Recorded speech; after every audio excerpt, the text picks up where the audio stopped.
Hey, Falcons fans, the story behind the Falcons drubbing by the Carolina Panthers. Congratulations to the Carolina Panthers and Cam Newton for becoming 2014 NFC South Champions was simply the turnovers. And not just the fact that the turnovers occurred, two interceptions that Matt Ryan threw, but that if you consider the turnovers and the fumbles, 21 of the Falcons' 34 points in the 34-3 shellacking came off turnovers. That's right, two returned for touchdowns, one of the long variety, and the other almost returned for a touchdown, but close enough to allow the Panthers to score on a Cam Newton run. But take a look at what I'm talking about here. This was the difference, okay? Right here. It was that kind of game, but it wasn't the only reason. Let me just make sure that you see this first of all. Make sure I've got this lined up so you can get a good look at what I'm about to show you here. Right there. And we go. There's Mike Smith. Who's good? Okay, there's the game. Okay, watch. See that? Look at this. He's going to bring this all the way back to score. And at this point, Carolina was already up 27-3. This score was the coup de grace. That was the coup de grace. Okay?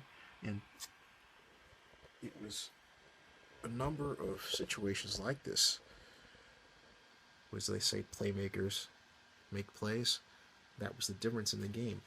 But it was also something else that was major. From a bird's eye view, the Falcons had 306 yards of total offense, and the Carolina Panthers had 288.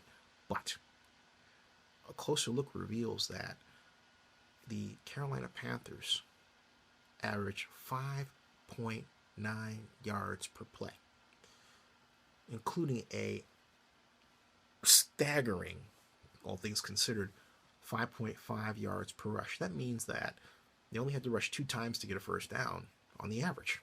Think about it, right? They didn't have to throw the ball. And Cam Newton didn't throw it much. He was 10 of 16 for 116 yards. That was it. 1 touchdown. That was it. And so the Atlanta Falcons started the season with Mike Smith's constant mantra to Atlanta media, consistently repeated on radio in Atlanta. We're going to be a tougher team. He said that on Hard Knocks, going to be a tougher team. This tougher team was knocked around a lot. And I consistently said that the Falcons' problem wasn't toughness. It was scheme. Again, I hate to sound like a broken record, but with so much talent in the National Football League, so evenly spread, parity the norm, the only difference between a really good team and a really bad team is scheme, and within scheme, game planning. The reason why the Falcons were so successful their first 4 years is the reason why they were so unsuccessful the last 2. The teams caught up to them, and they didn't really understand how to completely change their personality to win. For example, the Falcons would consistently ask the offensive line to do the work of holding blocks longer than they were capable, considering the great, large, fast, powerful pass rushers that they were facing, like those of the Carolina Panthers. It wasn't happening. This was a consistent issue.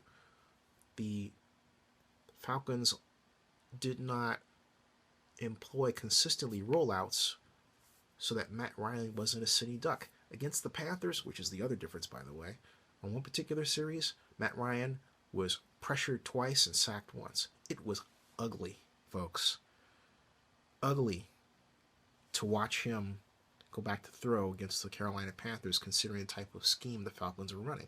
And when they weren't doing that, they were running that consistently, ignorantly designed play that calls for the fake reverse, where you give the handoff up the middle. You know what fake reverse does is bring the defense in and constrict around the running back. It doesn't work all that well. Now, if you fake the reverse this way, you cause defense to flow, and you cause the running back to go that way. Now we're talking. I have not seen that, but I digress. Smart game planning is the difference between a good team or great team and a bad one.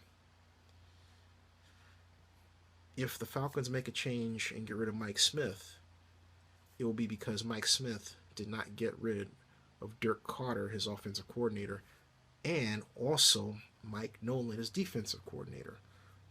They did not play an aggressive scheme of defense that caused them to break offenses rather than bend and then break. I go on about this team, but you get the drift. Scheme matters with the Falcons. The Falcons have great personnel, okay? But they have been consistently placed in the wrong scheme at the wrong time.